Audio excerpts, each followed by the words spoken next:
Okay, now that we have read through the source, we've selected our quotes and we've planned what we're going to write, now is the easy part of actually writing. Yes, I know that sounds a bit strange, but it actually is. Once you've done the thinking, the writing should be without thinking. Okay, let's reacquaint ourselves with the question so that we make sure that we write an answer that actually answers the question, because one of the biggest problems I find with students who don't get good marks in their exams is not because they don't know how to answer the question, it's not because they don't write something on the paper, it's because they don't actually answer the question. Now that is incredibly important. One of the other things you should know is if you don't finish the paper, you won't have even the chance to get all the marks. So you must finish the paper and you must answer the question. Those are the only things you should do in your exam. Okay, so the question says you need to think about the whole of the source. This text is from the beginning of a story. How has the writer structured the text to interest you as a reader? You could write about, meaning you should write about, what the writer focuses your attention on at the beginning of the source, how and why the writer changes this focus as the source develops, and any other structural features that interest you. So in our plan, we've looked at focusing at the beginning of the source. We're talking about paragraphs 1 to 3. Paragraphs 1 and 2 introduces where Mr. Fisher, where he lives, works, in his class. Paragraph 2 and 3 talks about Mr. Fisher's thoughts to do with 3F, and we've got some quotes. It was a disappointing term at St. Oswald's. Mr. Fisher thinks books in the past were golden, so very exciting. Now, the start of the change in the text, looking at the structural features and the changes. So, the start of the change, Mr. Fisher's internal thoughts in paragraph 4. So rather than going from something descriptive of where we are, we've got Mr. Fisher's internal thoughts. This is also, starting paragraph 3 as well. But this is the depressing side of it. So an omniscient narrator tells us Mr. Fisher is complaining about and is sad about the fact the boys don't like the book. They've heard it all before. They don't like Dickens is boring, Shakespeare is boring. Mr. Fisher's internal thoughts told to us by a narrator, that's important. Why does the narrator change our focus? Let's write a little note about that. Because it shows us that there's been a change. Why? Been a change from the past, and sets our expectations low for the boys so that we are more surprised, more tension for what is to come next. And this tension is built when we're brought into the present. And from line 25, and as the reader, we didn't know we were in the present, we can quote line 25. There we go. Line 25 is here. It was an uncharacteristically gloomy train of thought, and Mr. Fisher pushed it away. And we know that he takes a deep breath, so this is line 29, and he looks down at Tibbitt's exercise book. So he's marking papers right now. Mr. F is marking the story, but he expected it to be bad.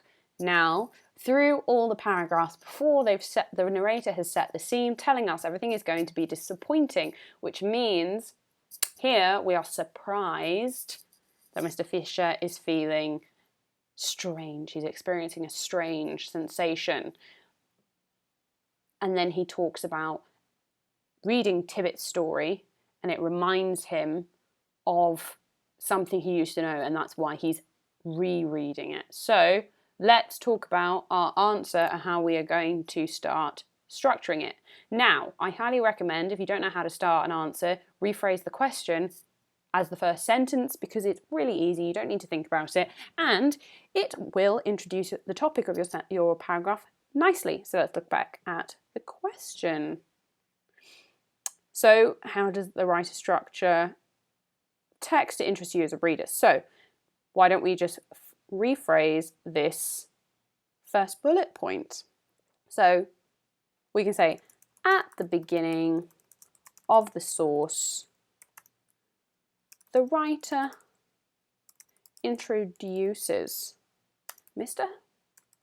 Fisher, where he lives and where he works. Here we go. That is the beginning. The reader is interested through the details about Mr. Fisher's life, that he did not own a car. And yes, I know this is a quote that I didn't put in here, but if you've got the source next to you, you can just include it. And there you're integrating quotes into your answer, and it's much more sophisticated than in this quote. The writer says this, and this means this. That's incredibly boring. Now, language papers are boring, but we can be really efficient in the way we do our writing and answer the questions. Okay, the reader is interested through the details about Mr. Fisher's life, that he did not own a car. Here we're going to use line 5, disappointing term, that it had been a disappointing term at St. Oswald's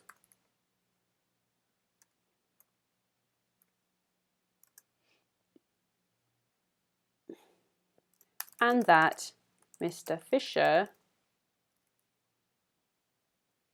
was sad.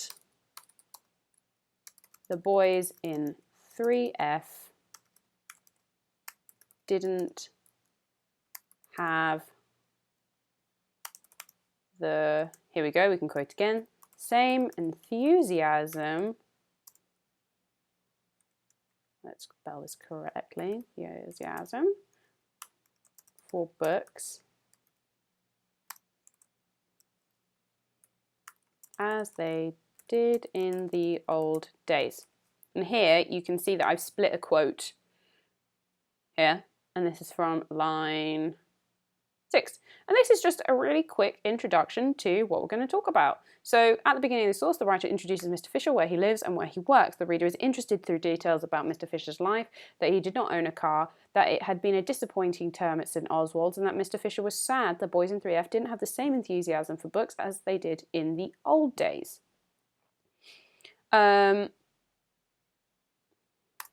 We can say in paragraph 3, the reader is further interested because the omniscient narrator gives us an insight into Mr. Fisher's personal thoughts, where he reflects on a time. So here I'm going to quote, and I'm going to show you how to cut a quote. So we're looking at line 9 here, so a time, and then I'm going to put ... because I'm cutting out surely not so long ago when books were golden. There we go. Also, remember that full stops go within quote marks. Mr. Fisher thought that he reflects on a time when books were golden. The writer uses imaginative and vivid descriptive similes to show how excited, let's make sure you can actually see what I'm writing as well. 1 second.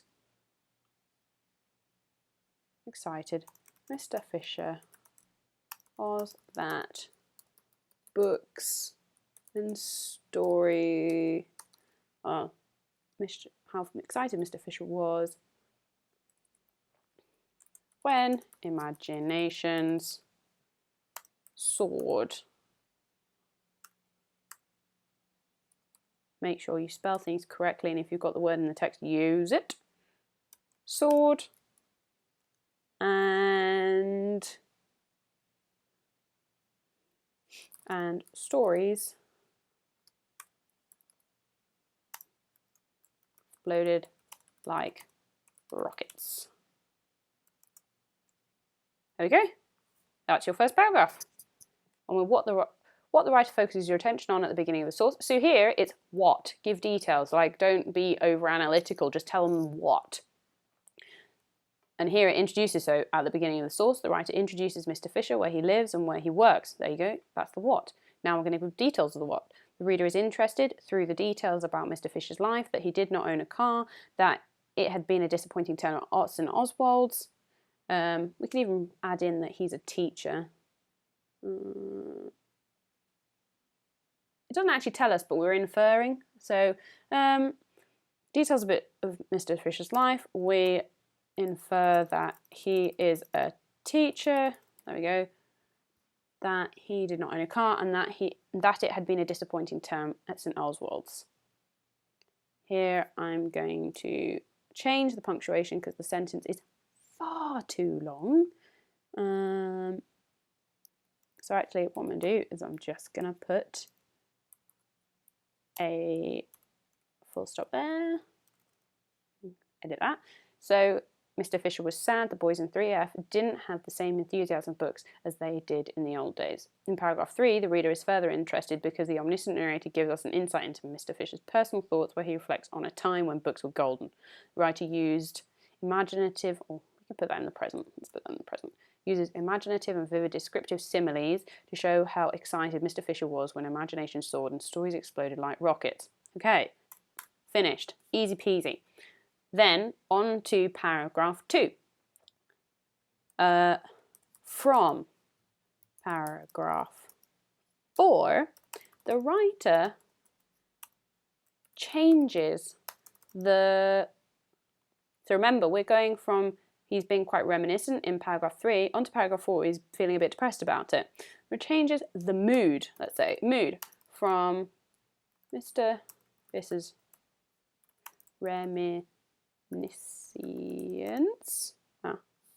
reminiscence to a let's quote from from line 25, uncharacteristically, and I spelled that wrong,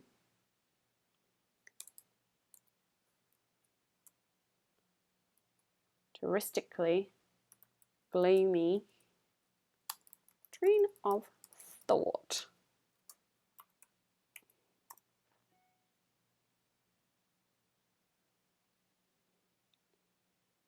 So let's move this up a little bit. Okay, so we've got Mr. Fisher's reminiscence.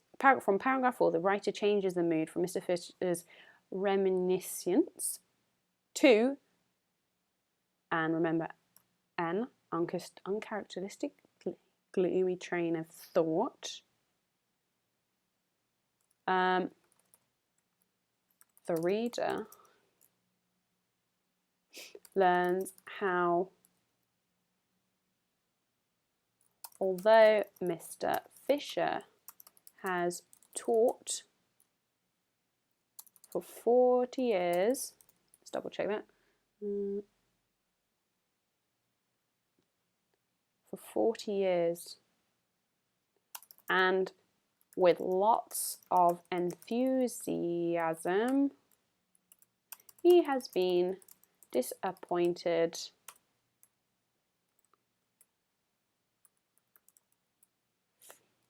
because the boys think Shakespeare is boring.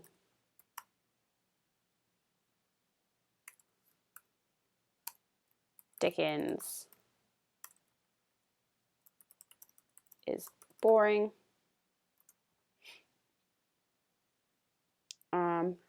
And that they have heard all the stories before. So here we're checking off our plan. So we've done that. Sad about the fact boys don't like books, and I've used quotes. They've heard all the stories before. We can now add in about the internal thoughts told by a narrator, but we do have it in the first paragraph, so we can include or not include. So from paragraph 4, the writer changes the mood from Mr. Fisher's reminiscence to an uncharacteristically gloomy train of thought. The reader learns how, although Mr. Fisher has taught for 40 years, let's put some commas in there, and with lots of enthusiasm, he has been disappointed because the boys think Shakespeare is boring, Dickens is boring, and that they've heard all the stories before.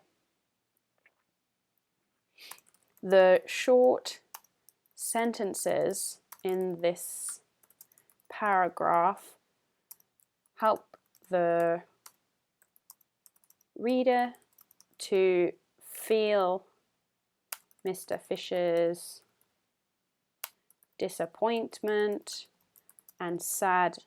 We're running out of space again. Let's see. So short sentences help the reader to feel Mr. Fisher's disappointments and sadness, as well as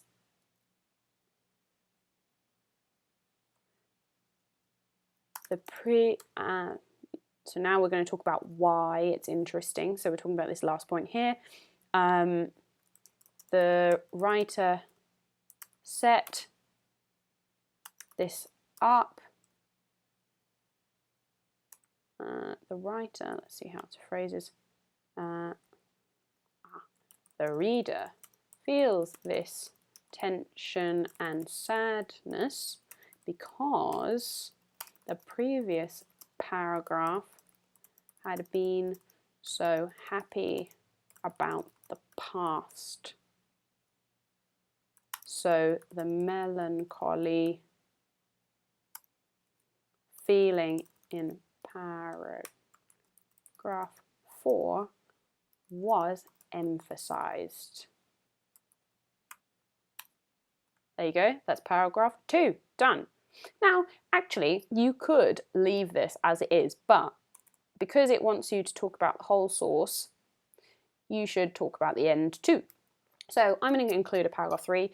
I recommend doing 3 paragraphs only if you can fit it into like literally 12 minutes of writing, because you really don't have that much time. Okay, let's talk about paragraph 3. So from line 25, the reader is brought into the present by the writer, and we realize that these internal thoughts of Mr. Fisher's are happening right now as he is sitting down to mark Tibbitt's. Let's see, is it a book? Is it paper? Tibbitt's book. This is surprising because all the text so far has not indicated a time period that it is being said in. There we go.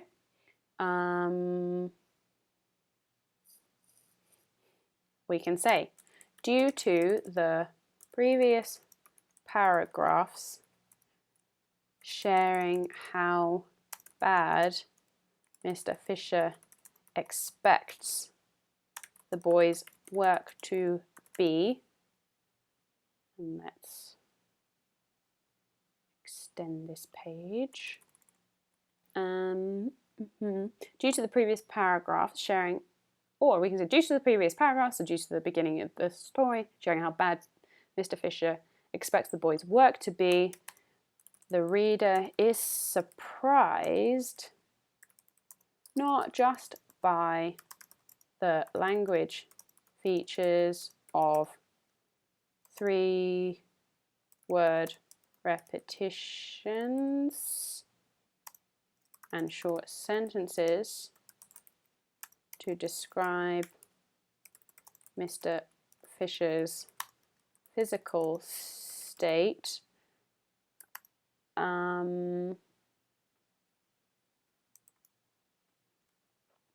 Let's look at the text. But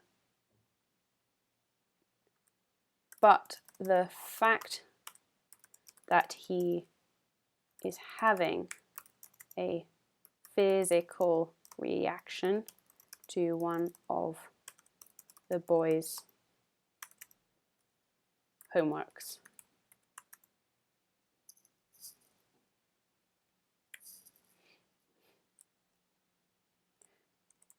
We can also say that the writer further interests the audience by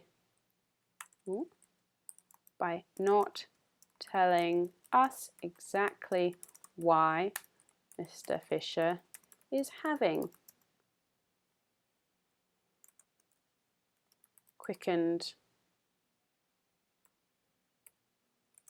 breathing or a very strange sensation until we reach, let's see what line it's on,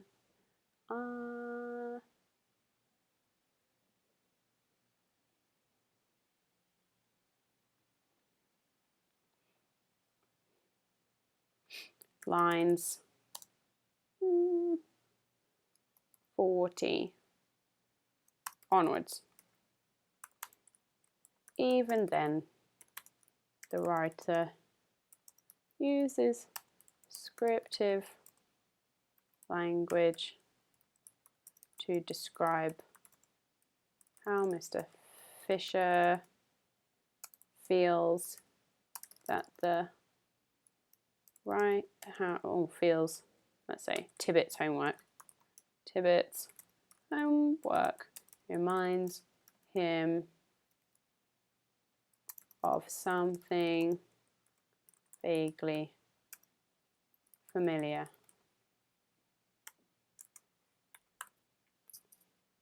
There we go. That is the answer to question 3, done and dusted, 3 paragraphs. It's probably a bit more than you need, and again, I've typed it. All you need to make sure that this answer is going to get as many marks as you can is answer the question, make it direct, and use quotes. So remember, 2 at a minimum for paragraphs, 3 maximum. Make sure you use the bullet points. Plan your answer. I can't stress that this is really actually very helpful because it will keep you on track. So that's it. Here is the question. Make sure you highlight the answers, make sure you talk about the whole text, and keep your language to the point, concise, and answering the question. Okay, I'll see you in the next video, and if you haven't checked out my video for question 2, go back.